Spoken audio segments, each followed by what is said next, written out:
Welcome to the SketchUp Academy Toolbox Series Part 3, the Circle Tool. As in the other videos, I'm going to want to have you go to the large tool set, which is gettable from the View menu under Toolbars, and go down and find the large tool set here with the check mark. So check that. Typically, if you're just starting with SketchUp, this large tool set is probably not going to be open, so this is important because here are the majority of the tools you're going to use in SketchUp to draw your model. So make sure you get that open. The other way to find it is to right-click on any toolbar in SketchUp, and you'll get the same list here essentially. That drops down, and there's a large tool set with it checked. So you can go through these and check the ones you want, or uncheck the ones you don't want, and move on from there. Which is what we're going to do here. We'll move on to the circle tool. It's in the large tool set right below the rectangle tool. So you click on that and you'll get ready to draw a circle. So we'll do that. Click on the circle tool and you'll get a little blue circle that'll come out centered on the pencil tool here in this case. I'm going to click on origin just because it makes it easy. You can draw it really wherever you'd like. Click once to set the center point of the circle. Pull out. Don't drag. You just click once and let go. Pull out and click again to set the radius. Click once, pull out, set the radius. Click once, pull out, set the radius.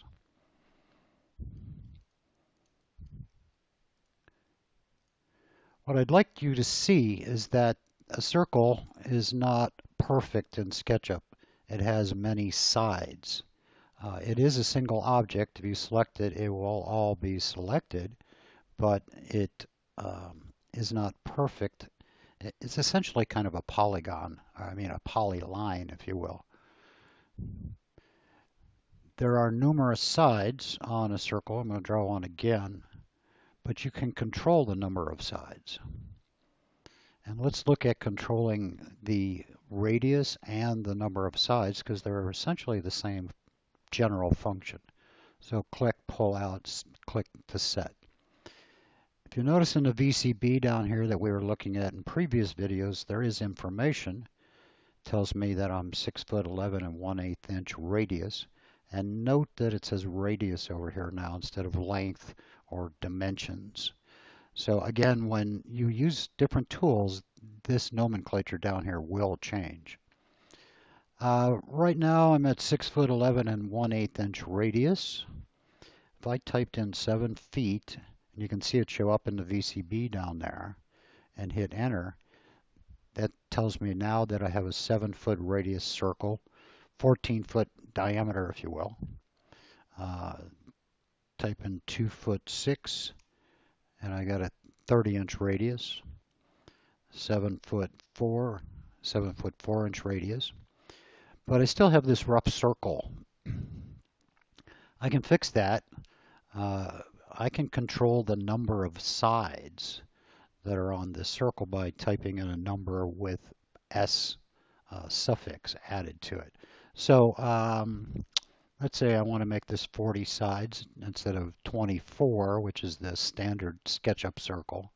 That's what you'll get if you don't change anything. 40S, S is in Sam, 40S, hit enter, and you can see that circle smooth out. If I type in, say 60S, it becomes more refined.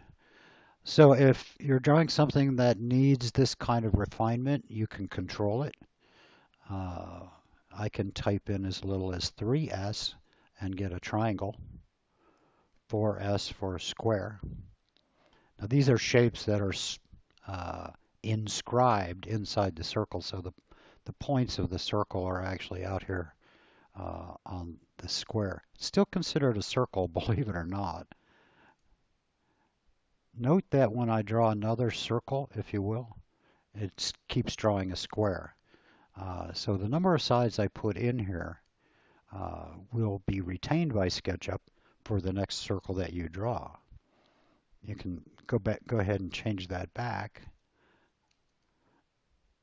but watch. I'm going to get now a circle again. I think they changed that. That used to be something that hung in there for the next time you came and draw a circle. So I think they've fixed that. It used to just hang on to that information. We'll type in 40S here. To select a circle, just click on it with the cursor, and you can move this around with the Move tool. So I don't have to pick all the edges to do this. The face knows there's an edge there. I can delete the face if I like. I just picked it with the cursor, left-clicked on it, and hit the Delete key. One thing I want you to notice or see is that the eraser tool will not erase a face. I'm clicking on this like crazy, and that face won't go away. So what do you do when you want that to go away? Click on it. You can do two things. One, right-click and pick Erase from the context menu, which will work. Or click on it and hit the Delete key on your keyboard, and it'll go away. That's true with any face, not just a circle. If you extrude this circle with the Push-Pull tool, you get a cylinder. Fairly obvious, I guess. What you can't see, though, is that this cylinder, the faces of this cylinder are exactly that. They are faces. If you click on it at this point, it's going to look like one solid surface, which is the idea. You want it to look that way. But if you go to the View menu and you click on Hidden Geometry up here, you're going to see that a circle, or this cylinder in this case, is actually made up of a bunch of individual faces. Those are the direct result of the number of faces that you have on the circle when you drew it.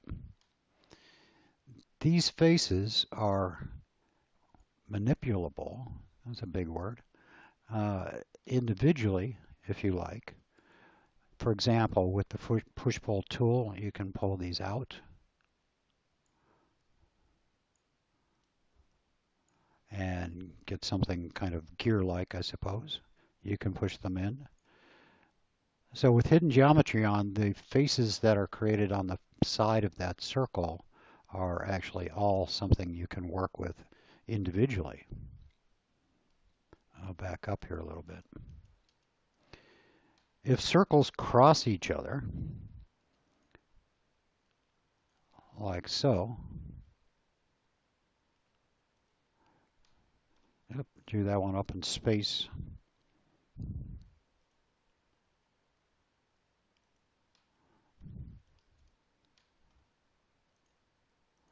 Sorry about that. I don't know how I managed to do that. I guess I was drawing on that blue axis. It cuts all of these things into separate faces, just like the rectangle tool or the line tool. If I drew a line across here, it would do the same thing. So all of these faces now are able to be manipulated with the push-pull tool separately. Which again, if you think about what we talked about in the previous two videos, that's the whole idea in SketchUp. So if you're into circular buildings and you want to find some interesting shapes, I wouldn't be as arbitrary as I am here, but you can do that quite easily. So we'll go back over this. That's about all there is to the circle tool. It's not very complex. It draws circles pretty straightforward. But to do it, again, C is the shortcut, which I highly recommend using shortcuts if you can keep in mind what they are. They're pretty simple. L for line, R for rectangle, C for circle, A is for arc, which will be our next video. So click, drag out. Let's not call it drag, let's call it pull. Click, and then set the radius. Here we'll type in 4'6", hit enter. I can now, as long as I'm in the same cycle, I can change the number of sides. We'll change it to 12S. Say you're drawing bolts or something like that. 6S is good, and it gives you a hexagonal shape for a bolt head. So keep that in mind when you're trying to draw these polygonal shapes, you can get them. This, just like the regular circle, is going to operate the same way. If I turn off hidden geometry, view hidden geometry, that becomes a single face. With hidden geometry on, you can see the split, but it's still not truly a single faces or individual faces as much as you like, because they're, you know, denoted by these hidden lines, if you will.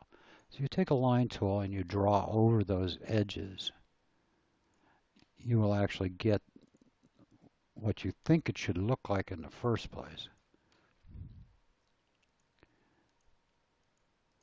So now I have what you might call a bolt head. This now still has a center point. It should. Yes. To find the center point of a circle, let's make it please work.